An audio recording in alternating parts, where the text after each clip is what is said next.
Okay, so we are still awaiting our third speaker, but they are currently racing from the Bakerloo line, and we thought we had to start without them. So they will be joining us and go with the flow as they arrive. But good evening, everyone. My name is Rowan Conway. I'm Director of Innovation and Development here at the RSA. It's my great pleasure to welcome you to tonight's evening event towards inclusive growth. We're here today to mark 10 years exactly to the date since the run on the UK's Northern Rock Bank signalled the start of what was to become the global financial crisis. Today we're working with a global network of partner organisations to host a number of events here at the RSA this week to reflect a decade on from the crisis on three key questions. What are the lessons we've learned from the crash? Have we taken the necessary steps to reform our economic systems in response?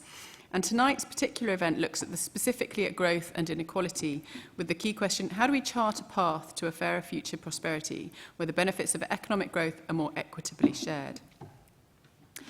As part of this activity, many groups have been joining in by live stream to engage in the conversation. So I'd like to welcome everyone watching online on the live stream and remind you to tweet on the hashtag 10 years after, and a particular welcome to our fellow groups in both the South West and in Nottingham Civic Exchange, where they are hosting an RSA Watch. So, into the content. A decade after the global financial crisis, deep scars remain. Many argue that certain policy responses, such as extreme austerity, exacerbated the effects of the crisis, and when combined with the forces of globalisation and technological change, have led to today's unstable and anxious economic outlook. Despite recent data signalling a closing of the income inequality gap between the highest and lowest earners, this has been accompanied by mounting economic insecurity, wage stagnation, and, particularly since Brexit, rising inflation.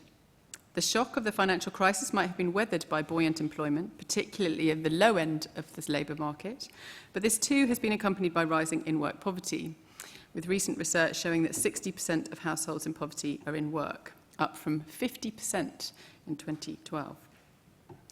Recent political shocks have forced leaders to wake up to the fact that a fairer distribution of the benefits of economic growth is now an imperative. When citizens are left without a sense of a stake in national prosperity or with the feeling that their opportunity for social mobility is no longer realistically within their grasp, they soon question the legitimacy of those at the political wheel. So there's an emerging consensus that free markets are failing to deliver the trickle-down effect that was once so confidently assured. From the world's most powerful economic institutions to national governments, there's a growing awareness that a fundamental shift in approach is required if capitalism and liberal democracy are to continue to advance hand in hand. So tonight we're here to talk about inclusive growth. We're delighted to have gathered a distinguished panel of speakers this evening to share their reflections and analysis on the legacy of the crisis 10 years on. And we are assuming that Indy will arrive. But we're going to start with Gabriela Ramos, who is the OECD's Chief of Staff and Sherpa to the G20. Besides supporting the strategic agenda of the Secretary-General, Gabriela is responsible for the contributions of the organisation to the global agenda, including the G20 and the G7. She also leads the Inclusive Growth Initiative and the New Approaches to Economic Challenges programme, as well as overseeing work on education, employment and social affairs. So it's quite a big job. Previously, she served as head of the OECD office in Mexico and Latin America, coordinating several reports on Mexico to advance the health and education reform. She developed the OECD's Mexico Forum and edited and launched the Getting It Right flagship publication series. She will be followed by the Honourable Wayne Swan MP, who is the Federal Labour member for Lille and former Deputy Prime Minister and Treasurer of Australia. In 2011, Wayne was named Euromoney's Finance Minister of the Year for his stewardship of Australia's finances and economic performance, both during and since the global financial crisis. Wayne is currently the chair of the Independent Advisory Group to the United Nations Economic and Social Commission for Asia and the Pacific, and co-chair of the Inclusive Prosperity Commission at the Chifley Research Centre, I hope I pronounced that correctly, the think tank of the Australian Labour Party.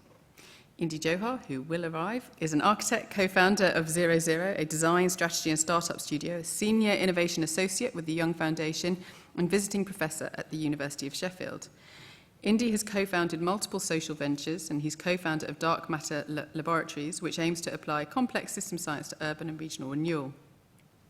Indy was recently a member of the RSA Inclusive Growth Commission, an independent inquiry which reported earlier this year, which was designed to understand and identify practical, place-based ways to make local economies across the UK more inclusive and prosperous. So I think you agree we will have a true wealth of experience and global experience and insights to draw on this evening. So I'm going to ask Gabriela to kick us off. Specifically, Gabriela, like the RSA, and we've been very engaged in the inclusive growth agenda now for over a year, the OECD has identified inclusive growth as an agenda that speaks to our current economic and political outlook and seeks to redress imbalances and inequities that many would argue are created or potentially exacerbated by pure free market trickle-down policies. Now, these are the same policies that were at least partially responsible for the 2007-8 crash. However, some might say that the concept of inclusive growth is potentially a utopian oxymoron. How would you refute that view, and what are the practical steps we need to take to successfully implement this agenda, both regionally and nationally? Over to you. Thank you. Thank you very much. It's a pleasure to be here. Thank you for the invitation, and it's a pleasure to join Minister, because I met him when he was a minister, and he was so gracious with the OECD. But I think the way you are framing the discussion is the right one, because we are talking about economic models, we are talking about economic rationality, and the way we inform policy. The OECD is known as a place of best practices, where we document and compare how countries deal with different challenges. But we have also been signaled as the neoliberal house. And we were part of those that had an unfettered faith in markets and the magic of markets to distribute, the magic of markets to tend to equilibrium, the magic of markets to decide on better allocation of resources. And I think that if you frame the debate in the sense of, is it linked, the increased inequalities, to the model of growth that also led us to the crisis, I would say definitely yes. It's not about only this question of framing the outcome of growth as just maximizing profits, and then if you need to distribute, you distribute later. And you remember it was always the case that you grow first, distribute later. Yes, inequality might be also an element to allow for higher rates of growth, and then you distribute. Or you grow first and you clean later. And you remember in the standard economic models, it's usually the case that the environment is treated as an externality, that you deal with it once you have acquired a higher level of growth. And I think that what the crisis showed is that this growth model has really failed us in those three elements. First, because we did not document the excesses of markets that led to the financial crisis. We did not really went into identifying the sources of inequality and how much they were growing, and I will get into that a little bit later. And of course, we did not document the impact on the environment. So what has changed? What has changed is that instead of looking as standard textbook will tell us to look at the average and representative agents and long-term outcomes of growth, we started to look at the more granular dynamics of the economic growth in our member countries, and I'm talking about the most advanced economies. We started to look at household income instead of looking at GDP per capita. We started to look at investment in human capital. We started to look at regions. And then you really get a picture that is much more complex than what the standard economics would have told you. And what we found is that as the imbalances in the financial markets were also rising and led to a very high concentration of the profits of growth to the top income of the distribution, the bottom 40% were left behind, completely behind. If you look at the distributional outcomes considering the bottom 40% of the population in the OECD countries, they did not benefit at all from the expansionary period of the world economy before the crisis. And I think this is something that we need to have in mind, because it required us, welcome, it required us to look more granularly at the dynamics of our economies to understand what was really happening. And what was really happening is that the bottom 40% of our populations did not enjoy the benefits of growth. This bottom 40% did not see their wages grow. The bottom 40% did not invest in the human capital of their children. And the bottom 40% is those that we now characterize as a Rust Belt, or as those that are just expressing a very strong backlash against globalization and against global opening of markets. And I have to say that the OECD will continue to believe in open markets, but I think that we need to do something else when it gets into ensuring that the benefit of growth reach all the population. And so when you go more granular, we see that the income of the top 10% divided by the income of the bottom 10% grew 10 times in the last decade. It was 6 times on average in the 10 years ago, and is now 10 times. There you have a lot of differences, because you have the US, which is around 16 times. You have Norway, which is 7, still growing inequality, even in the Nordic countries, who have a very impressive social safety net. And then Mexico, my country, 25, and Brazil, 55, and South Africa, 100 times, which is, but the defining characteristics of this debate is that all of them, inequality grew. Probably the only country that remained stable was France, and they're starting to grow, but of course they have their own challenges. This is income inequality. If you go to wealth inequality, it's 100 times in some countries. It's 70 times average. What does it mean? It means that there was a very unequal distribution of the gains of growth at the top of the income distribution. That was also related to the fact of this very innovative fever of financial markets, with instruments that, of course, only those that have some additional income can invest and put their money to some other use. The next derivative, because we really reject the notion that inequality would, in some sense, contribute to produce higher levels of growth, which was the economic thinking. Because, of course, if you're more talented, if you invest more, if you study more, if you work harder, there might be unequal outcomes, and that's fine. We are not going to look for equal outcomes for everybody, because it's true that some are more innovative than others.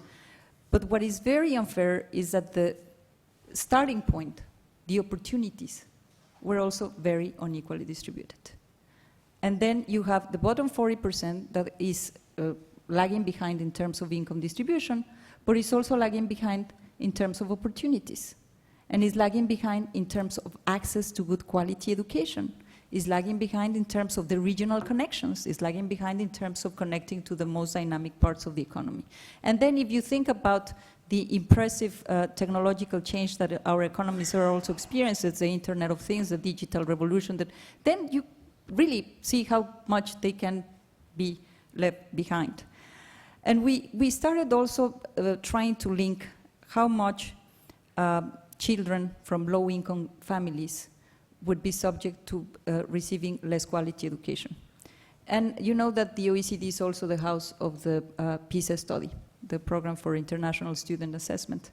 And we were looking at how much the bottom 40% were invested in the human capital of their children. Well, the reality is that if you live in those marginalized neighborhoods, or where schools are not the best, where teachers are not the best, the only thing that happens with some of the education systems in the OECD economies is not the same for everybody, because there are some that are more successful at using the education system as an equalizer. But in general, there is a reproduction of the socioeconomic disadvantages of certain income groups through the education they receive. That's one part, the quality of the education. The other part is, if you belong to a family whose parents only reach secondary education, you only have 25% chances of reaching high school, compared to 66% from children of a higher income group. So if you compound all these elements, what really led the OECD to conclude in the Inclusive Growth Initiative that we launched is not a social program, is linked to growth, is that inequality hinders growth. And that, I think, changed the terms of the conversation. If we look at how much you stop taking advantage, investing in the talent of your people, investing in the laggard regions, investing or giving access to credit to those SMEs that are just trying to survive, how much are you really losing as an economy? How much are you really losing as a productive economy? If you think about gender, which is another topic that is a good one in terms of explaining the missing contributions that women can make, is another, it comes from 7% difference in the labor force participation of gender in Canada to 40% in my country, or I don't know, in the UK it must be around 10%. I don't know exactly what is the average. But again, by not giving the opportunity to those people to participate in the economy, to invest in their own skills, to invest in their own potential, then the economies really lose a lot of the drive. And this is what we call at the OECD the nexus. Because the old traditional economic thinking would always privilege the efficiency of markets. The efficiency became like the outcome of any policy decision, and then markets will operate their magic. And we forgot the other part, which was inclusiveness and equality. And as I said before, we used to say, let's just grow first, and when we will distribute later. How far are we getting into rephrasing the policy debate? I think that we're still falling short, because we're still looking, and because, of course, we are 10 years after the crisis, and we're starting to get ahead of we're still not yet at the level of growth that we had before the crisis. We're still 1%, half percent point below the trend we had before. So everybody is focusing on growth. But I think that we have the responsibility to reframe this growth paradigm and look at how do we give the tools, the incentives, and how we prioritize the infrastructure that these bottom 40% need to really contribute to the growth equation. I was very proud, and I will finish with this. Chancellor Merkel always invites the heads of the five, she calls them systemic international economic institutions, and the OECD is there, so we're very happy to be invited. You know, you're happy when you're invited, even if it's a restricted group. So they invite the IMF, they invite the World Bank, WTO, ILO, and the OECD, and she asked, why is this kind of fashion and interest in inclusive growth? Every time I talk to somebody, they say inclusive, inclusive, inclusive. Why this happened? And then, of course, Secretary General Gurria said, well, it was the OECD, because, you know, we documented all these inequalities, and of course. No. And then Christine Lagarde said, no, it took a French to document it. It was Mr. Piketty. Okay, no? Yeah, okay, Mr. Piketty really gained a lot of highlights. And you know what? The ILO director, Guy Ryder, said, Mr. Merkel, the ILO has always been in this business of inclusiveness. But it was not until the OECD developed the business case that the conversation changed. I was like, oh, thank you. And I leave it there. Fabulous, thank you.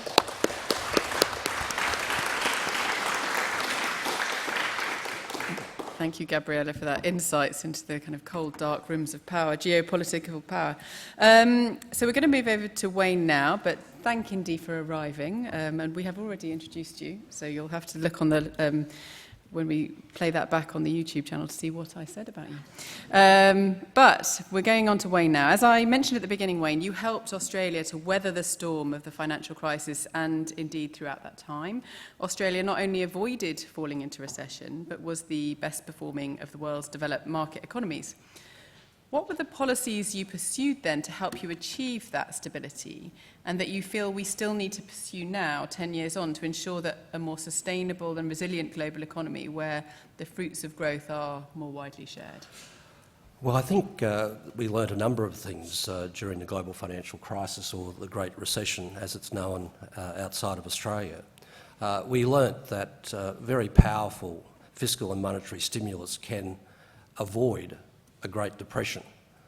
And the deployment of that stimulus, particularly through the period late 2008, 2009, did avoid a Great Depression Mark II. And we should be very clear about that, because there is a dividing line between those who believe that government has a role to intervene and protect their people when global demand falls off a cliff, and those who argue that really it's not the role of government to intervene in those circumstances and that laissez-faire should prevail.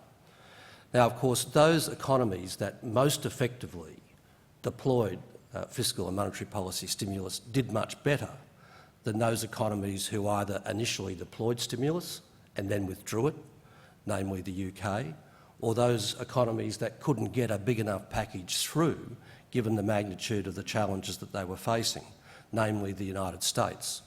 So the consequence in those economies where stimulus was either withdrawn with early austerity, or the consequence in the United States where stimulus was never big enough, there was much more capital and skill destruction in those economies and lost output for years and years and years after the London Summit of 2009, when the coordinated response was put in place. Australia was one of only 2 advanced economies that avoided a recession, and it's now 28% bigger than it was at the end of 2007. The UK is 12%, the US is 15%, and Europe across the board is only 8%. The consequence has been that whilst we didn't experience a Great Depression Mark II, what the world saw for many years following the global financial crisis was weak and anaemic growth. Weak and anaemic growth which reflected itself in higher levels of unemployment than there should have been, and certainly reflected itself in lower living standards. And of course, when living standards don't improve or people go backwards, then you get the political polarisation that we've been living with in recent years. You can see this most markedly in this next graph, which shows employment ratios across 3 countries, the US, Britain and Australia. And what that really demonstrates in that period 2009, particularly through to 2014, is the scale of the destruction of the labour market in both the UK and America, and that Australia's very big and powerful intervention through fiscal stimulus protected our labour market, protected our employment participation, and has been a source of enduring strength for the Australian economy in all of the years that have followed. But it is very clear from that graph, even though you see a temporary correction in terms of the UK, that even now the US, with an unemployment rate 1% lower than the Australian unemployment rate, still has a lower employment participation rate. And that is a legacy of the high levels of unemployment, 8 and 9%, that prevailed in the United States for years and years and years, and have only started to be reduced recently. So what that graph demonstrates is that the Americans in particular, but the UK to some extent, waded through a vast swamp of economic disappointment for years and years, 2009, 2010, 2011, 2012, 2013, where living standards for many people fell dramatically, which I think then brings us essentially to the point that Gabriela was making. What the global financial crisis or the Great Recession did was shine a very bright light on income inequality which had been emerging over 30 years, and the high levels of unemployment that then came with that cracked open even more widely the reduction in living standards which are felt by vast numbers of working people across many advanced economies. This is a very revealing graph. It only picks out 7 or so advanced economies, but what it goes to is the core of the point that Gabriela was making before. What this shows is the income growth of the bottom 90% of the population across those 7 countries. 2 countries stand out as having done much better in terms of the growth in income of the bottom 90%, Australia and Sweden. Take a look at the United States. That tells you the nature of the rebellion that produced Donald Trump. Take a look at the UK. That explains in many ways the nature of the rebellion that produced Brexit. Because over a long period of time, the growth in incomes of the bottom 90% were suppressed. And after the GFC, they were tragic in countries such as the UK and the United States. So what is it about those countries that have had stronger growth, and essentially those countries that achieved stronger growth were those countries that had a fairer distribution of their national production across the great bulk of the working people in those countries. So what's a couple of lessons here? Well, we need the sort of policies that produce growth which is spread more fairly across all of the population, not just those in the top 10% that Gabriela was talking about before. And what are those policies?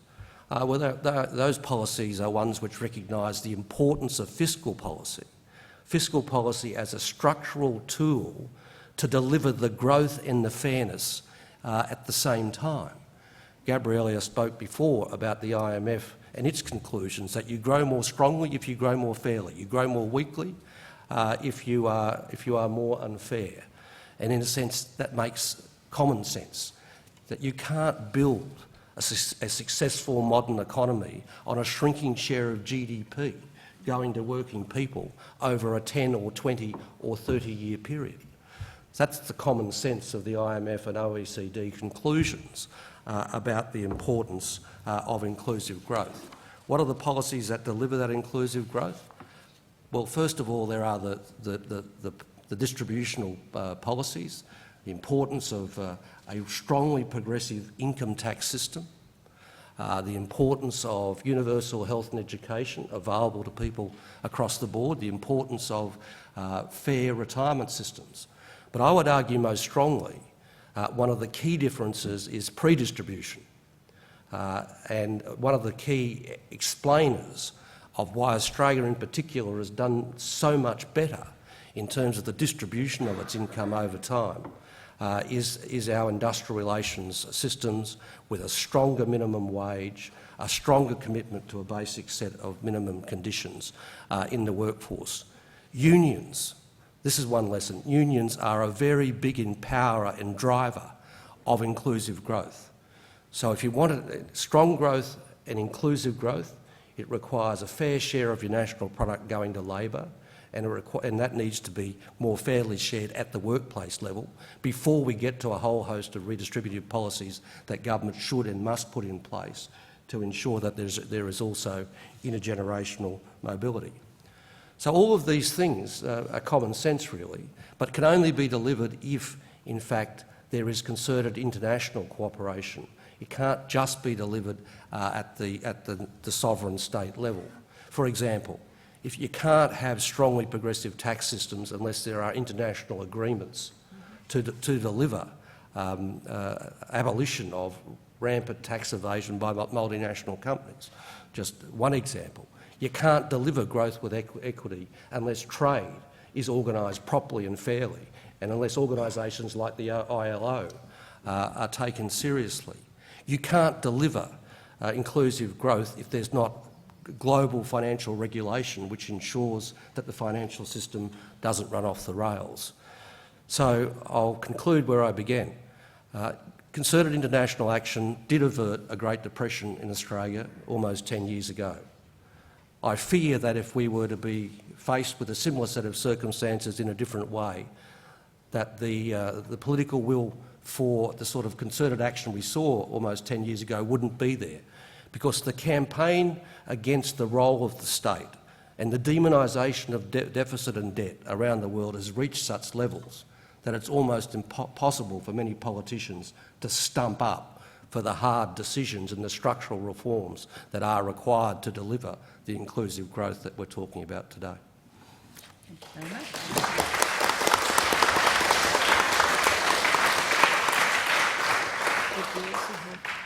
Thank you, Wayne. There's some wonderful words going on here. I love the idea of a swamp of economic disappointment. Indy, so moving to the UK picture and maybe the global picture as well, it's been said that we let this crisis go to waste and squandered the opportunity for more radical systemic reform.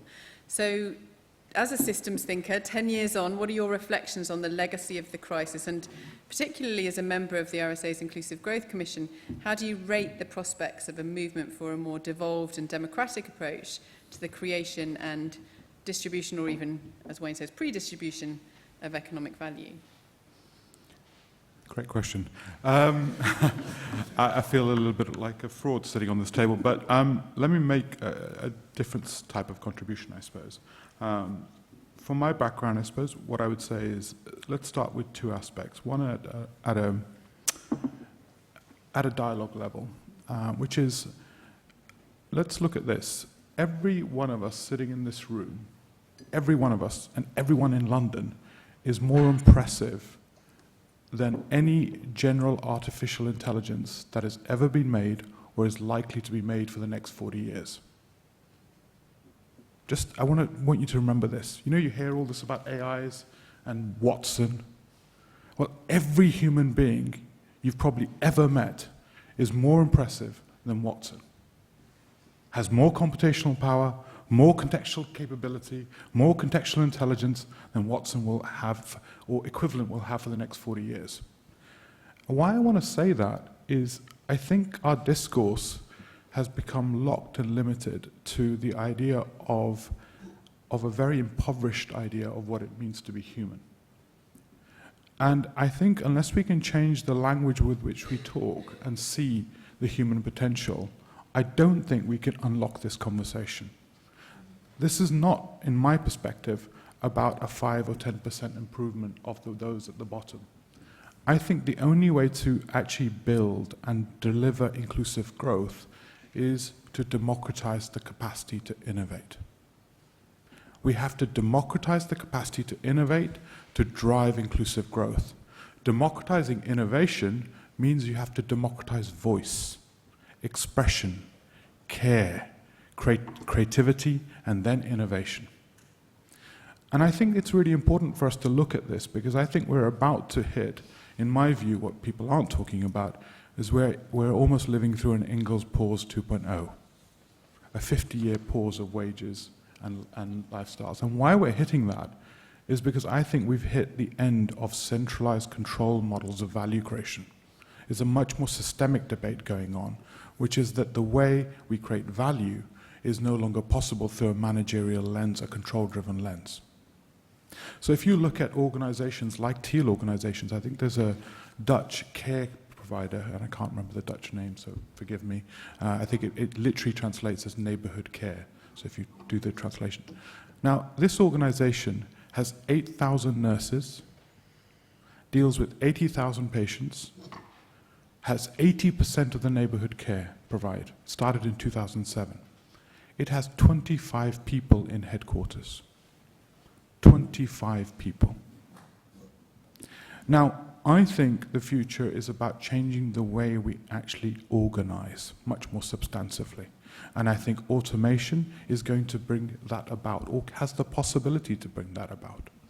So I think the challenge for me is not about a redistribution of the managerial benefits. I think the managerial economy, I think, is coming to an end.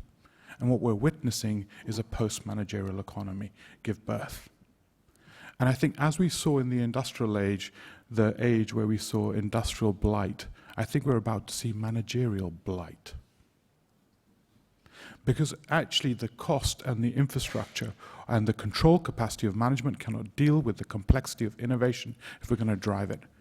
Now, if we take that as an example, firstly, humans are more impressive than any AI that you've ever built, any AI, general artificial intelligence that's ever been built. Are we truly unlocking the full capacity of every human? And then the real deficit, and I think this is really well alluded to, the real deficit we're in the middle of is the deficit of unleashing of human capital. I think the real deficit every country should be talking about is how much human capital it wastes. The differential value of any human being here versus Elon Musk is nothing in IQ or capability or intrinsic capability. What we're talking about is contextual value and contextual ideology, contextual support. So at that moment in time, what we're talking about actually the massive destruction of human capital purposefully and consistently for a long period. Into that context, I think we have to then talk about what are some of the preconditions. And I think this isn't just for me about a technical response of driving growth or the benefits of growth. I think we have to actually talk about this notion of kind of almost a re-enfranchisement of democracy. Democracy is not the vote. Democracy is actually the power to create society. I'm borrowing Matthew Taylor's words, quote, TM. But it's really important. And if we want to do that, we have to build it up from these very, I'm going to repeat this quote because I think it's really important. We have to democratize voice, expression, care. In a complex world, unless you democratize care, you cannot actually build really powerful distributive innovation. We have to then democratize creativity and innovation. I think automation and distributed technologies give us the capacity to live quite a different economy. The question is, will we? Because 3D printing and 3D technologies and automation can also be a means of massive centralization. Massive passive centralization, control. I think that's one of the key issues. Second thing is in terms of what we talked about pretty significantly in the Inclusive Growth Commission was actually other things like capital production. Our capital production is radically centralized. We have 4 or 5 major banks, they're all London-based, which means that actually what we did, and in the 1980s when we centralized our banking infrastructure into the UK, what we destroyed was the distributed intelligence of capital production regionally. And in the process, destroyed our ability to make complex equations, which are if you invest in a factory, you can also invest in the cafe and other supportive infrastructure. So now we evaluate everything on the merit of the thing rather than merit of the system it supports. And we don't finance the system, but we finance the product. By implication, what we've done is passively centralized and destroyed the capacity of our regional economies. So I think my contribution to this debate would be, how do we lift the capacity of what we imagine humans can achieve? And how do we lift it to the point that we're not talking about lifting the bottom a little bit higher, but actually how do we talk about lifting the capacity of humans as a whole? I think only then can we build a new inclusive politics. Because right now we're in the middle of a divisive politics.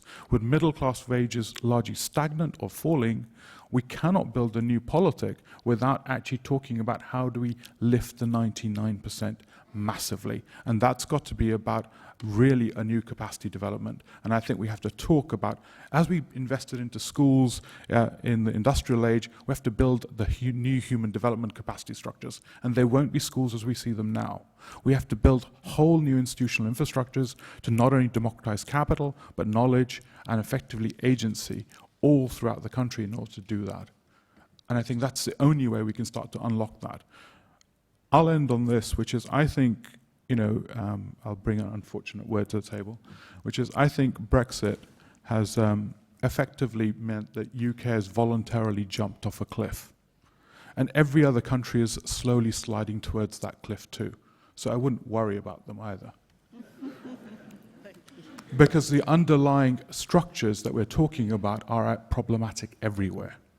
So the challenge for the UK right now is how do we start to really radically release the human capital of 68 million people with a vision and which actually supports that. And I think by 2019, I think we'll be talking about a Marshall Plan type investment program in the UK to unlock our economy and really reboot it in a way that's possible. And I think we should start to think about it from that lens and think about the radical structural transformation required. With that, I'll end.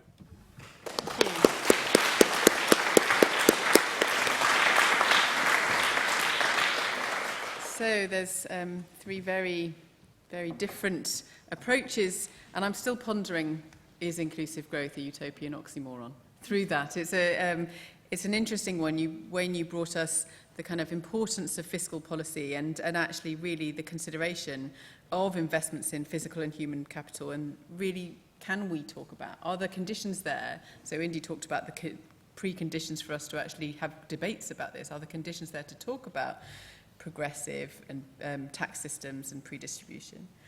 Indy, you talked about redistribution of power and voice, and about, you know, the need to democratize voice, expression and care, and it's something quite radically different in terms of how we make decisions.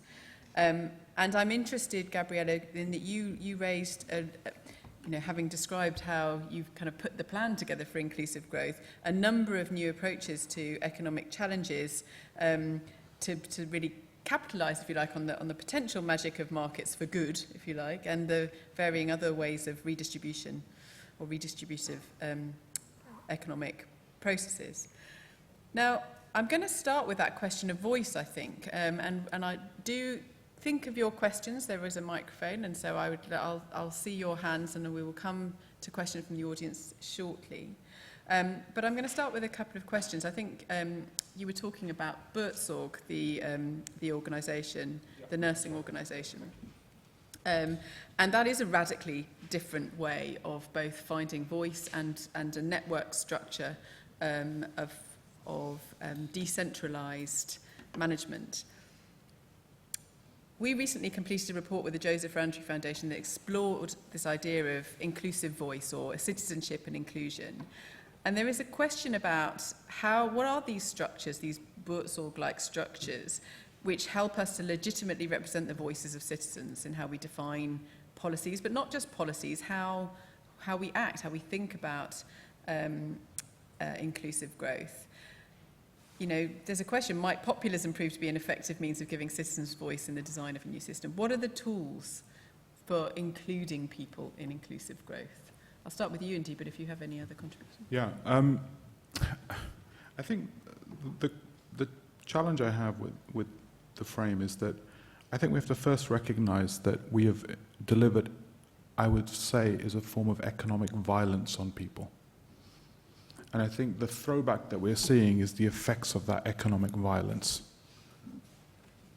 And I think if we really want to reboot this conversation for the UK, the healthiest place is to start with almost a peace and reconciliation narrative, to talk about a scale of actually recognition of the damage that we've done to other fellow human beings. I think it's a brave thing to say that. I feel like vulnerable saying that. But I think when I'm in the ground, in places like Birmingham and other places, that's what I feel. That's the level of disturbance I feel. And if we want to talk at the scale of actually building a new nation, we have to start by actually reconciling ourselves. So this is not just a small thing. I think it's a much more grander project in terms of actually rebuilding the respect and the interdependency at a nation state and with ourselves. So for me, that's one thing. And I think that's where I would start. So this is not, the second part of this is actually also we have to acknowledge that our technocrats have lost control of language. So when people talk about markets, I can pretty much 90% of the time talk about free feudalism, right? I can pretty much write it out. I can just go, free markets, no, what they actually mean is free feudalism, right? Because markets are largely, people have already discounted the fact of asymmetry of markets. So what they're saying is, well, markets will condensate to give money, power, and other things. So they've already accepted many things. So with the loss of these languages, and I think typically, so transfer pricing between Google's search engine and its advertising business is there. Do we have transfer pricing between the two businesses? I think we've lost control of these things. We imagine Facebook as a corporate when actually it's a global monopoly, and we treat it like a corporate. And we've lost control of our voice of description of that. And I would sit here and, first challenge I'd say is, have our technocrats not been able to describe our reality because they've been insufficiently politically advanced to be able to do that. Most policies I see advance a free feudalism. They do not advance free markets. Free markets require the distribution of voice, access, knowledge, capacity, agency. I don't see any free markets. I see free feudalism. Sorry. Sorry. So I would say, firstly, if we want to rebuild trust, we have to rebuild our language and our ability to describe our reality that we see. And I think people aren't stupid. I think people know this is going on. And so the major suck that we've seen is in managerial wages. The C-suite wage is where the real issue is. So the question is the disproportion between the C-suite and effectively workers in the system has been where the real exploitation has been. So I think unless we really start to rebuild language and then also rebuild a genuine idea of how we describe our world and rebuild that ability to express or communicate that world, I don't think we have a chance. So for me, it's about really deep work, which is about a new Peace and Reconciliation Commission. If I was standing here saying that, that's the stuff I would be talking about, is almost an economic peace and reconciliation narrative in the UK. Only then can we build a healthy political debate and a political understanding and actually a method to move forward at the scale of crisis that we see and the scale of violence people feel about their lives. So I think, Wayne, you spoke a little bit to this as well when you talked around the demonisation of talking about deficits and debt structures. I think it's interesting to hear from your perspective in building progressive fiscal policy, how might you look to find sort of democratise the voice? Well, I don't think there's a better time to win this debate than now. Trickle-down economics or neoliberalism, whatever you want to call it, is thoroughly discredited. The notion that you solve all economic and human challenges through tax cuts for the rich, deregulation for the powerful, destruction of social security systems and wage suppression for everybody else is thoroughly discredited. So I think there is a hunger in the community for a much more informed discussion about the values and the policies that flow from those values, which will produce what we've talked about today as inclusive growth. It's not beyond our wit to do this, notwithstanding the huge challenges that are coming from technology. I mean, post-World War II, under the threat of communism and the Cold War, Western countries did put together a thing called the welfare state that worked very well at producing economic growth on one hand and spreading its benefits across the broad populations of the Western world very well. Now, its destruction by trickle-down economics has brought us to where we are now.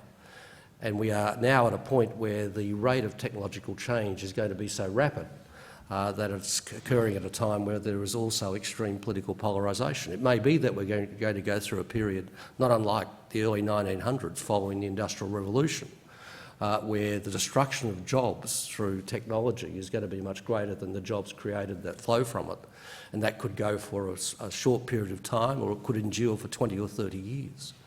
But what it says to me is that we do need to have a re-evaluation of what role the state will play in filling the gap if we do have that massive dislocation that flows from the introduction of technology, which, by the way, I don't fear. The key from a public policy perspective is to harness the productivity that flows from that technology and spread it around the population. What that may well mean is a larger state, not necessarily a state which is full of all these public sector workers that work for Department A, B and C, but it may well require new methods of delivery of organisations working in the community in a different way, but ultimately funded by the product that has flowed from these revolutionary technologies, which, if we don't have things in place like progressive taxation, will exacerbate the rampant wealth and income inequality in our community, thereby underlining why I think people will, in those circumstances, once again contemplate much more progressive tax systems, will hunger for unions in the workplace, not just having a role when it comes to bargaining, but being involved in the very administration of the companies that they work for. All of these are the sort of changes that will have to flow if we want to make sure that we don't end the way that the 1920s and 30s ended all those years ago. So, Gabriela, I mean, it seems like the need for dialogue is ever greater. You described a kind of a closed meeting with senior leaders. I mean, how do we break out of that potentially managerialism and into a wider, more distributed by design way of engaging with people to define these economic systems to deal with the challenges? Well, I think that what I have been hearing, I couldn't agree more, in some parts, not in everything, but in some parts, I think that the whole point is that probably we have been so engaged in creating profits and economic value. And we have had use as a proxy of progress, GDP per capita. That's the growth rates. And the metrics are very important because the metrics then focus the outcomes of the policies you developed. And what we are thinking at the OECD when rephrasing this question, and you can call it democratizing voice or giving social dialogue a chance, is to listen to people. Listen to people and listen to what they care about. And that's what our traditional economic models have failed to capture. If you talk to people, you might find some that are faring not that bad, but they see that their neighbor is faring 3 times better. And therefore they care about fairness. And fairness is a concept that has been completely neglected from the economic theory that had prevailed in the last decade. Trust, how you capture trust. You told about that. This is, I think, is the main casualty of the crisis. There's lack of trust. People don't trust the institutions. They don't trust international institutions, they don't trust the government, they don't trust because they have not delivered. It's very difficult. And the OECD tried to advance this question of capturing trust and going into subjective well-being. My God, I mean, the most well-known economists were looking at us like, what happened to these guys? I mean, they're losing the whole compass. Trust, subjective well-being, well, that's important. That's important. Don't decide for people. Ask them what they want and what they care about, because societies are heterogeneous. And some societies might put first, Mexico will put first security. That's the most important element for their societal survival. The UK will, I don't know, care about regional disparities. I don't know. You put it there. You just... And then what we're trying to do is to develop a framework of putting well-being of people at the center. And I invite you to go to the webpage of the OECD because we didn't dare to tell people what they should care about. What we did by consulting with many of our countries and partner countries, also developing countries, is to define what would it be a multidimensional living standard. What would it be a well-being of people? And they get into 11 dimensions. Has to be with employment, has to do with social connections. How do you deal with that? Well, I think that healthy societies need healthy social connections that we might be losing also in our very rapid and complex societies. Jobs, health, education, security, all these things matter. And then we also went into another derivative. It's not only about jobs. Everybody would want to have a job, of course. You start with that. But you want a quality job. You want a job, and that comes with the social dialogue and with the level of unionization, because indeed you then listen to the issues that matter. And we're trying to develop a framework that will incorporate level of remuneration, risks of losing your job, and working conditions. And I think that will capture a little bit more what matters to people. It's more complex, and with me is William Hines, who is the head of the New Approaches to Economic Challenges unit in the OECD. And what we are saying is like, let's not try to oversimplify everything to take the decisions. Life is complex, everything is very complex. I know that the digital economy is very promising if we manage it well. That's everything, if you manage it well. Because the reality is that it's highly concentrated, competition is an issue, GAFA is just, and our expert on digital, he says that if Facebook was French, maybe he would have less problems. But the reality is that they are concentrating this. And if you think about it, data, the new currency of the world economy, who is the owner of data? And who is using that massive flows of data that we are creating with our interaction with the machines to feed the next generation of the artificial intelligence that will be owned by a very few set of companies? So There are lots of things, lots of issues to deal about, but the whole point, I will go back to what Wayne mentioned.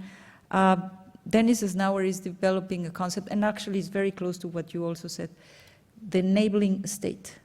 Let's just, I mean, we went into the 30s, the crisis of the 30s gave rise to the welfare state, and I think it was a very good outcome. Now let's think about the enabling state, which is the other way to say what you're saying. How do we enable people? How do we ensure that people develop their full potential? Maybe utopia. Maybe utopia. So the thought experiment for you to go home with will be, what would Facebook be like if it were French? So a question here, and then any other questions? We've got time for probably 3 questions. So now, do we have a lady who wants to ask a question too, and the lady here? So there's one at the back, and then lady in the front, and then put your hands back up. Gentleman there, and maybe we'll get to you. We've got until up to 7:15. We also have there is another event in the series downstairs, so if we have turbulence, we'll try and avoid it. So there's a very obvious, enormous challenge here, which is the power to change the system, to change markets, to make them more inclusive, to make them democratic, rests with those who have very little, if any, incentive to change because they've done extremely well out of the systems as they are. So how do we start to shift the balance of incentives and power to enable the system to be changed? Good question. If I can take all of the questions, so we're going to you here. Yes, hi. Hello? This way. Yeah, I was very impressed with the views expressed in the first talk by Gabriela, and I'm just wondering are these your personal views or they're shared, like these kind of radical anti-mainstream economics views? Are they shared by other people in your organization and the ones that convened under the German government, or they're just your personal views? And the second thing, I don't agree that neoliberalism has been discredited. For sure it has been discredited by unorthodox economists, by NGOs, but by far by policymakers. I really don't think it has been discredited, and the austerity policies that were implemented in many European countries clearly demonstrate that it hasn't been discredited. Okay, thank you. I think I've got Gabriela's report, so the answer to that is yes. There's an OECD report that she wrote. It's not just your personal views, one hopes. The third question, gentleman there. Thanks. That was really interesting. Thank you to each of the speakers. I find it's interesting you're kind of speaking at sort of a national, supranational, and sort of innovative organizational, entrepreneurial level. And it sounds like there's sort of a different way of approaching institutions. So it would be interesting to hear from each of your own backgrounds a sort of maybe critique of your own institutions. And I find states a very boring way of looking at things because everything's oriented around states. The way you measure data oftentimes are reflected, but when you look at subnational and supranational, it's more, I find it a lot of challenges are usually at those levels. And I always feel like in these types of talks, there has been a few at the RSAs, that it needs to be acknowledged that although there's been an increasing degree of inequality in the last 10, 15, 20 years in rich countries, there's obviously been a massive decrease in absolute poverty in developing countries. And for all the weaknesses of neoliberalism, and I've worked for both Oxfam and the World Bank, it's also brought around a lot of poverty eradication. I'd say you managed to fit in about 18 questions there, but that's good. And the gentleman in front, I'm going to try and get, and we will then consolidate some of these questions into things we can rapidly answer. So it was interesting, we just had the mention there of GDP per capita, because earlier on when we had the graph of GDP and it showed the UK growing enormously, this was GDP in total, not per capita, because we had a huge population growth. Now, it seems that the growth, most of the increase in the national cake in the last 20 years has been going towards the top 1%, and I don't know the exact figures, but a huge amount of that has gone towards tax havens and things. So you don't get the multiplier effect that you would expect to get with normal growth. It gets sucked out of the economy. Now, obvious way to change this, the RSA has been huge in this, is the citizens' income. you have higher taxes, and then part of that is shared amongst everyone. That will get spent locally. Any money gets spent locally, you have a multiplier of 3, 4 times, it gets spent again and again and again. And then also, no one needs to have schadenfreude about someone else doing badly, because everyone else who does well will contribute to the national cake for all of us. So for every super rich footballer, multi-million pound deal, we all get richer as a result of that.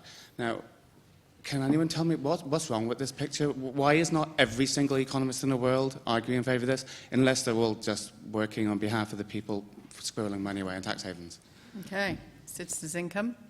I had images there of Paul Hollywood having the 1% of the gross national cake, but that's just an aside. So there are gigantic questions there, and we have about 8 minutes. So the first was around a shift of incentives from the wealthy, who will not, will struggle to say, absolutely, I gift all of my hard-won wealth to ye, the wider populace. So let's talk about the shift. There was a question there around, austerity policies have not been discredited, so discuss. I like the idea of, can we critique your own institutions from the view of the entrepreneur, the state, and the global institution? I don't know how long we have to look at that. And then the strengths of neoliberalism. And then a citizen's basic income. Who would like to start with which of those?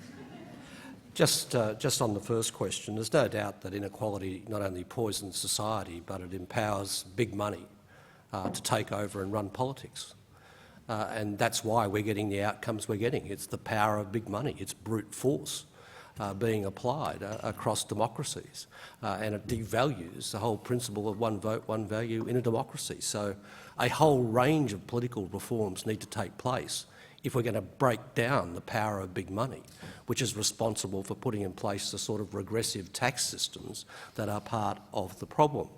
And really, at the end of the day, that's only going to come from a people's movement. It's only going to come from grassroots organisation. You don't win the battle of the ideas because your ideas are right.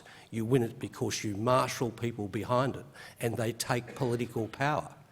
So I would say that I'm a Labor politician, but our party was formed to take on the plutocrats and to have people out there with a machine and an organisation. And you will not beat the power of big money without the power of people at a grassroots level being organised. And I believe that's capable of being done. Secondly, yeah, it's true that this trickle-down hasn't been discredited everywhere, but it's in very bad odour, and we've got to kill it while it's down. So we've got a finishing off job to be done, but it's. I think we can do it. And then the point of being made about developed and developing economies, yes, it's true that millions are being lifted out of poverty, and that is a fantastic thing. But the problem that's going on in the developing world is that the patterns of inequality that have emerged in the developed world over the last 30 years are now happening in the developing world. And if they continue to do that, then the Sustainable Development Goals will be simply a pipe dream. So the same battle that we're having in the developed world now needs to be fought in the developing world, because whilst the middle classes in Asia have done very well, the next stage of that development looks a lot like what's happened in the United States. So a very big problem there. On universal basic income, I don't agree with anything that you said about it. It is something that would be completely and utterly counterproductive. It would destroy the basis of a decent social security system, and it would not put a premium on contribution to society. I think it's a really dumb idea, I've got to say. And it's the sort of thing that people of goodwill come forward with because they're desperate for an alternative, but this is the wrong direction. Welcome to the RSA. I have to say that I agree with Wayne. but let me tell you, the core of the issue is that if you think of universal basic income, it leads you to the consensus view. There's no consensus view. I don't think there is a consensus view now. On the contrary, I think that we are trying to present the evidence to share knowledge and see how much we can advance with common solutions. But thanks God there is not a consensus, because we've had a very strong consensus on how to manage the world economy, and it was one size fits all.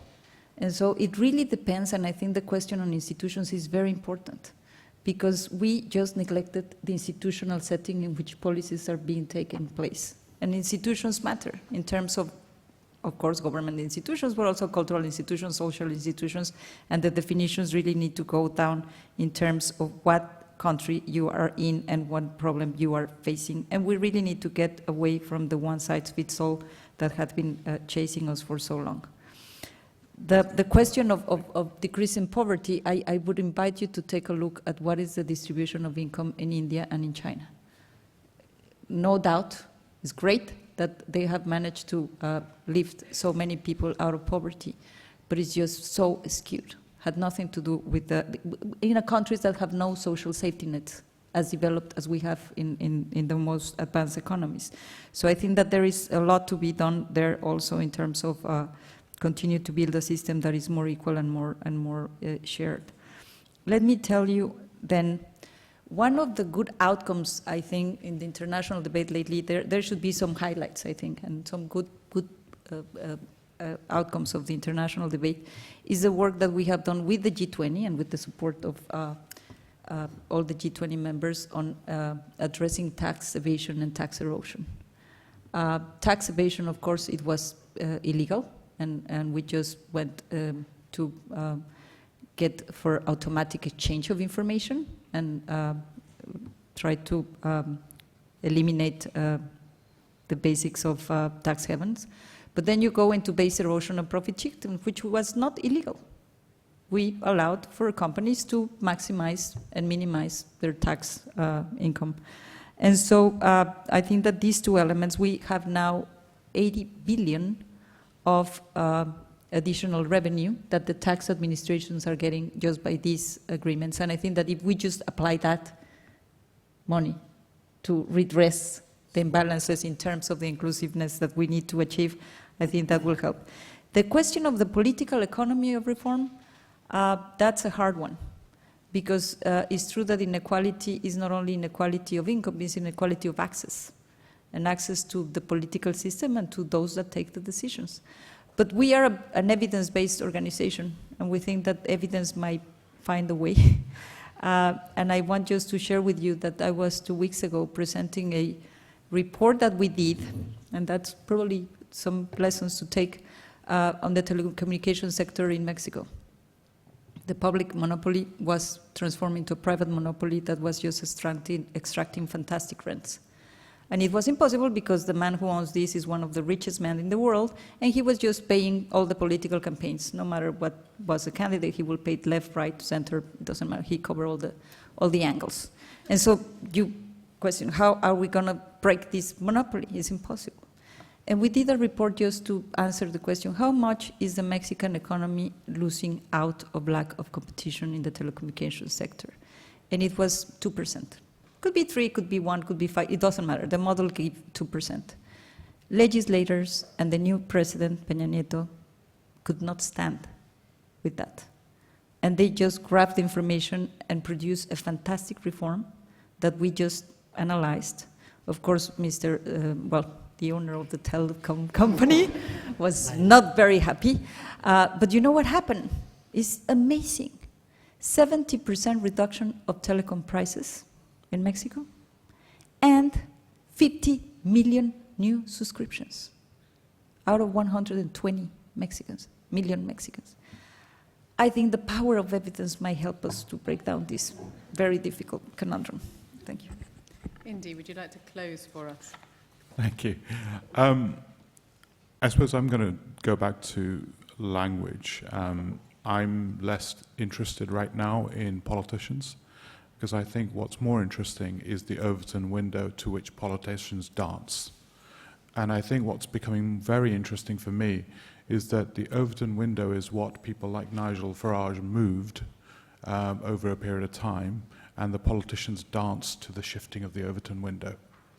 And why I want to say that is I think we've lost control of language for a while. And I think we've lost control of our ability to be critical about language. So here's an interesting way of looking at this problem. House prices. House prices in the UK have gone up pretty consistently.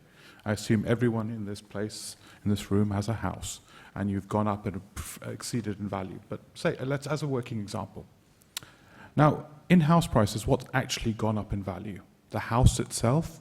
No. The house is a depreciating asset, i.e. it takes money to repair and look after it. The physical land, well, even in agricultural terms, it's probably relatively nominal. So what's really gone up in value? What's gone up in value is access to common goods. So when everyone says location, location, location, what they're really meaning is the rights of that location to parks, schools, transportation, job markets.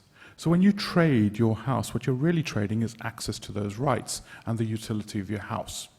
Now, when house prices have gone up, what do you think has actually gone up? It's common goods that have gone up, to which house prices have artificially captured that value, because they're the proxy of that value. So, in the UK, whilst we've suffered actual house prices increases, actually what's happened is common goods have gone up in value. Now, if we had the evidence and the language to describe this, it would be pretty fair to say that land value uplift should be a common good. It shouldn't come to individuals, because actually it's not your house that's gone up in value. Fair enough, if you add a room or you put solar panels on it, you've added to the material value of the house. That's completely different from actually the locational value. Now, unless we start to describe the reality to the world we operate, we cannot have a new politic or a new political discussion about how that value is shared. And my real problem is in that moment. And that also goes right back to the root of words like meritocracy, which people like Michael Young completely discredited as the illusion. The idea that your success is a product of you is actually a wonderful illusion. It's actually a massive product of your conditions and your context to which you grew up in. Now, unless we start to attack these conceptual frames which are deeply buried casually and into our society and our ways of seeing, I don't think we can unpick this. It's also like the welfare state. We often talk about the welfare state as an overhead, as a tax. Actually, it's the primary investment for growth. The welfare framework provides the primary investment for growth. So we must be careful how we use language. We often say we've got to redistribute the benefits of growth to provide welfare. It's the other way around. We use welfare to create the infrastructure for growth. That's how it seemed in Norway, in other places. So how we frame the same conversations influences the politics we generate and the languages we frame. And I would say what's really gone wrong is the language and the framing has actually been polluted or corrupted. And that has allowed for a very particular politic to emerge. And the last thing I would say is actually we've had massive destruction of governance at every level. And our governance is absolutely broken. I would say we're close to corrupted. Now, I don't see any really good work going on future governance. Radical future governance. I was in Germany, I was talking to some of the major foundations, they were saying, really don't look here. This is in Germany. And I think what new technologies are going to bring is radical conversations on new governance. For me, the issue is not about new government, but actually new models of distribution of governance. We need to rebuild governance in a method that allows for distributed innovation, creativity, and capability. And that requires a completely different frame. And so for me, I think the issue is language. We need to re-grab hold of language and how we describe our reality. I think we've lost control of that, and thereby we're seeing the political effects and the political policies that flow from that loss of language. Thank you. So I think the role of the RSA is to take back control of language and host debate. We like to throw our Overton windows wide open. But I'm afraid that's all we've got time for. It's been a nice feisty one. Thank you very much for that. But it is all we've got time for. But as I mentioned, this event is part of a wider series reflecting on 10 years since the crash. So keep checking the RSA and the 10 years after hashtag and websites for ongoing anniversary reflection, analysis and blog commentary. There's plenty of food for thought from this evening. And if you're hungry for more right now, the Durham Street Auditorium has still got events going on this evening. So the remaining events in the programme of talks organised by our partners at the Promoting Economic Pluralism Network, which isn't easy to say. There are still things to come this evening. Grab a ticket or a seat if you can. So, but for now, it's time to say goodbye. And please join me in thanking once again this evening's panel, Gabriela, Wayne and Indy.